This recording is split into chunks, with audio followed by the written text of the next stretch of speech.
नमस्कार साथियों। आज हम पढ़ेंगे साइकन या साइफा।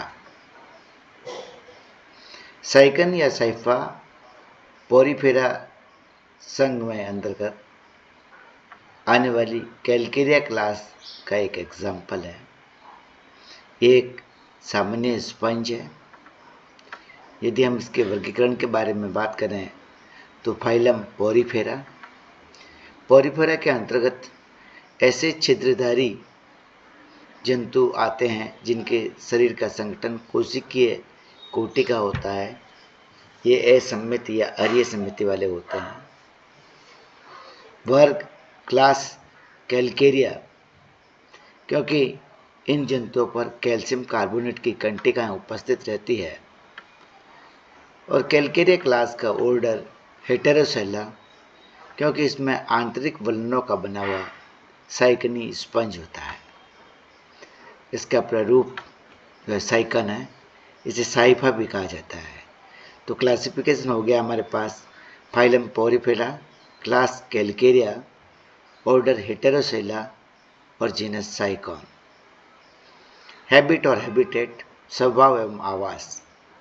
साइफा एक छोटा एकांकी निवही लवण जलीय स्पंज है जो तटीय छिछले जल में 60 फेदम की गहराई तक जो ऑक्सीजनेटेड जल होता है उसमें पाया जाता है। लवणीय जल में 60 फेदम की गहराई पर ऑक्सीजन वाले जल में यह उपस्थित रहता है। यूरोप में सामान्य रूप में तथा रोडे द्वीप से ग्रीनलैंड तक फैला हुआ होता है। वितरण में ये एक फूलदान के आकार का स्पंज है।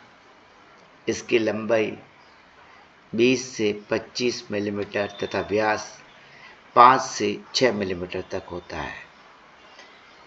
यदि हम इसकी संरचना बेलन के आकार की होती है। बेलन मध्य में से थोड़ा फूला हुआ होता है। दूरस्थ किनारे पर ऑस्क्यूलम स्थित होता है और शरीर की पूरी सतह पर छोटे छोटे छोटे छोटे ओस्टिया पाए जाते हैं जो इसकी मेम्ब्रेन को छिद्रदार बनाते हैं। दूरस्थ छोर पर पाए जाने वाले ऑस्क्यूलम पर मोनोएक्सोन या एकाक्षीय कंटिकाओं की झालर पाई जाती है, जिसके कारण ये कीपाकार कॉलर का निर्माण करती है। इसकी शरीर की भित्ति मोटी होती है। शरीर की भित्ति में एक अक्षीय, त्रिअरीय या फिर चतुरक्षीय कंटिकाएं उभरी हुई होती है।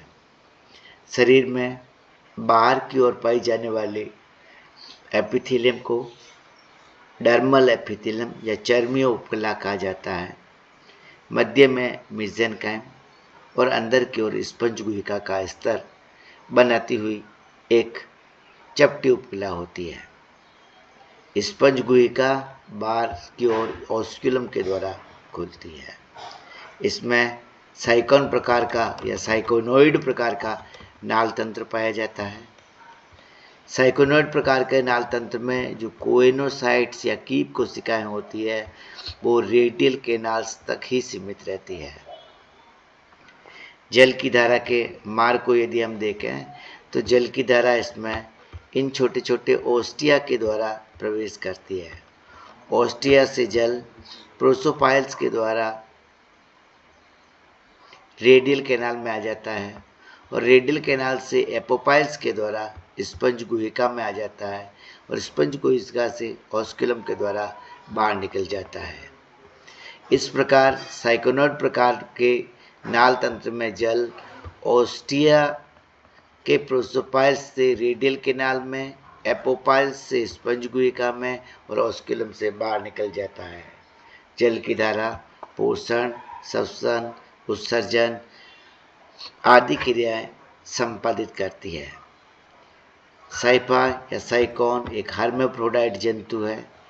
इसमें अलैंगिक और लैंगिक दोनों ही विधियों से जनन होता है। अलैंगिक जनन जो है मुकुलन के द्वारा होता है पुनरुद्भवन या रीजनरेशन की घटना इसमें पाई जाती है। लैंगिक जनन ओवम और स्पर्म, अंडाणु और शुक्राणु निर्माण के द्वारा होता है, जिनके फ्यूजन से जाइगोट का निर्माण होता है। जाइगोट से एम्फीब्लास्टुला लार्वा बनता है। चूँकि ये प्रादर्श जो है इसमें ऑस्क्यूलमी जालर,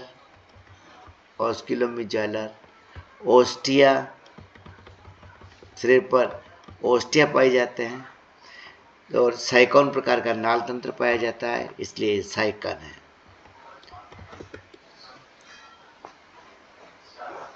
इसका आपको स्पष्ट चित्र बनाना है और वर्गीकरण लिखना है। डायग्राम को यदि आप देखोगे तो ये एक बेस या सबस्ट्रेटम के माध्यम से चिपका होता है। ये स्थानबद्ध जंतु है। पूरा का पूरा शरीर बेलन के आकार का होता है। बेलन के आकार के शरीर पर डर्मल एपिडर्मिस में अनेक छोटे छोटे ओस्टिया पाए जाते हैं। ओस्टिया के बीच बीच में लगे हुए स्पीक्यूल्स होते हैं। ओस्टिया के माध्यम से जल प्रवेश करता है। अंदर की ओर ये जो है इनक्रेंट कैनाल से होता हुआ प्रोसोपाइल्स के द्वारा रेडियल कैनाल में जाता है और रेडियल कैनाल से एपोपाइल से ऑस्कुलम स्पंज गुहा में होता है, ऑस्कुलम से बाहर निकल जाता है। तो इस प्रकार ये हमारा जो है साइकन या साइफा का स्पेसिमेन है। इसका स्पष्ट चित्र, नामांकन और वर्गीकरण आपको प्रायोगिक पुस्तिका में करना है। धन्यवाद।